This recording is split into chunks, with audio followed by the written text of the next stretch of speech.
An extraordinary twist before we've even begun. Our championship leader did not make it out of the pit lane in time. He is exasperated.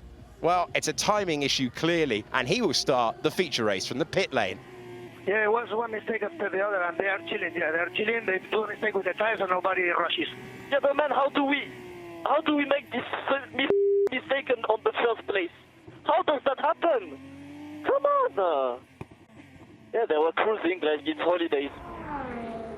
And F2 in Budapest is underway. Good reaction time for the front row. Really good reaction time for Bortoleto, but he had no momentum. Look at that from Victor Martins. He's gone from 5th on the grid to the lead. Can Fittipaldi get there to the inside? Our pole sitter's going to lose a ton of places off the road. Victor Martins turns 5th on the grid to the lead by the time that he gets to turn number 1. Absolutely extraordinary. Fittipaldi finds himself in 2nd place. Then in 3rd, Bortoleto. Our pole sitter has tumbled down the order. That was the orange MP of Hauger getting by. A really disappointing start for our pole sitter. A dream one for Victor Martins. A huge lockup for Paul Aaron, who's going to lose a place again to Behrman around the outside of turn 4. Lost downforce, had cold tyres from that front wing, and then just had to lock up to try to avoid the car ahead, and he's tumbling down into the mid-pack, losing another space to Hauger as they make their way through turn 6.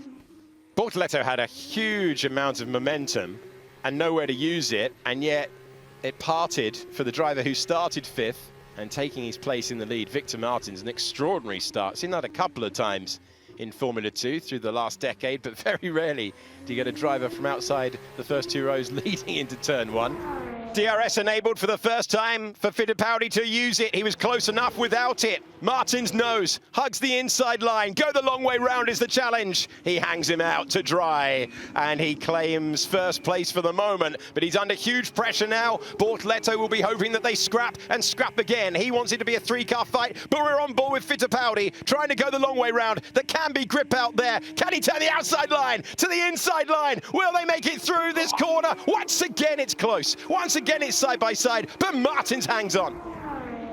Antonelli bowled to the inside. He was told on the radio this would be massive for our race if you could get past Maloney, and he improvised to get by. Maloney's not having it though, and they're scrapping in a part of the racetrack that you never normally see. Antonelli up to P4 could have huge implications later on in the feature. We are on board with the driver behind, trying to get to the inside of the curb. He's hit him! He's hit him and he's spun! Our pole sitter hits Maloney. Both of them spin round. Aaron and Maloney just going through turn number 2. It looked like it was reduced speed. It looked like it was in control. It was anything but.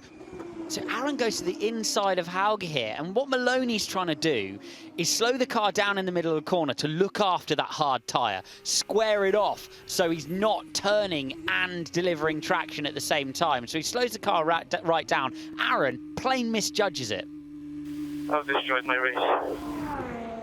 That is side by side, at least it was, because Victor Martins has gone through the fresher hard rubber tells, and the ART driver has 1 car ahead of him, and Kimi Antonelli still needs to come into box. And that's a big moment. Into the wall. Car 16 finds the barrier, and that is Cordial, the second high-tech, out of the race, and we will get a safety car. Ooh, out wide. He's not very wide, is he, on the curb? Already the rear a bit unsettled. Cordial, though, taking the curb, and it often lifts the rear tyre off the ground. We're going to see it from Hauger, who's behind Cordial. And let's have a look then. He's just lost it, balance-wise. Yeah, I crashed. Sorry, guys. Yeah, I hit the curb and I crashed. Okay, copy. Are you okay? Yeah, I'm fine.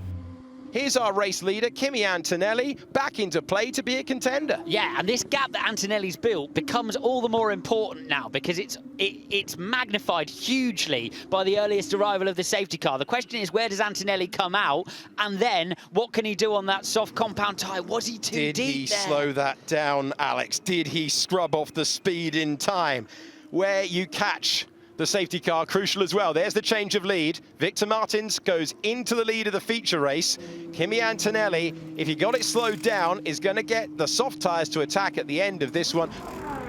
Antonelli already up underneath the gearbox of Hauger. Trying to turn fifth into fourth. Can he get to the apex first? Martins leads, but he's going to have to get on with it because Kimi Antonelli is on the charge. One cleared, 3 to go. Going to try and make the move in short order on Fittipaldi. He got in and he also got out. Traction better despite the difficult line in. Fittipaldi having to manage the car. We've got moves then further back through the pack as well. Crawford getting past Hadjar. Antonelli getting to the podium places. He's third by turn number 3. Easy move on Fittipaldi. That's the differential in grip. He's got 2 tough customers though. The Brazilian, Bortoleto, the Frenchman, Victor Martins, both able to throw their elbows nice and wide, and they're going to be battling between themselves as well when Antonelli arrives. 3-car battle. The first 2 on the white-walled hard tyre. A fresh soft tyre for Kimi Antonelli, who is trying once again in the middle of the racetrack to do what he did to Zane Maloney earlier on.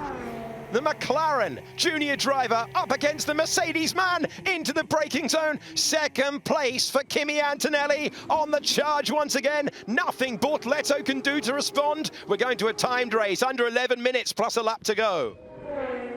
The rookie of the year from last year up against the 17-year-old who surely seems, at one stage of his career, Formula One bound. He led a lot of laps yesterday. It came to nothing. It's the opposite equation today. Now on the soft tyres with DRS. Martins defends, but Antonelli attacks all the way to the race lead. 5th at the restart, first with 9 minutes to go. Antonelli, first place in the race.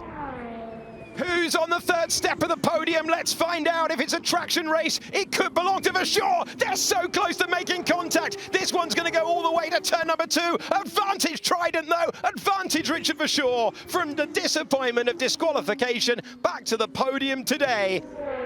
The man linked with promotion to Formula One is about to win for the 2nd time in Formula 2, but this time it's the feature. Awesome stuff from Antonelli, who wins a feature race for the 1st time in Formula 2 and punches the air with delight. He's beaten Victor Martins and Richard Vershaw to the flag. It's a fine podium. Martins making the wrong tyre work yesterday and today. Double podium for him. Thank you so much, guys. Wow, this was a good one. Thank you guys for the hard work. We all deserve this. Bravo, Kimi, bravo. Oh my God, I'm crying as well. The feature race that has been claimed by Kimi Antonelli, his 2nd win of the season and his rookie campaign in Formula 2. Victor Martins in 2nd, and it's a double podium this round as well. He's been excellent all the way through the weekend. Richard Vershaw from 10th on the grid to 3rd by the flag. Kimi Antonelli, a feature race winner in Formula 2 for the 1st time. Well, joy on the podium and an element of relief as well, I would expect. Excellent, excellent drive, though, from Kimi Antonelli, who thoroughly deserved that one.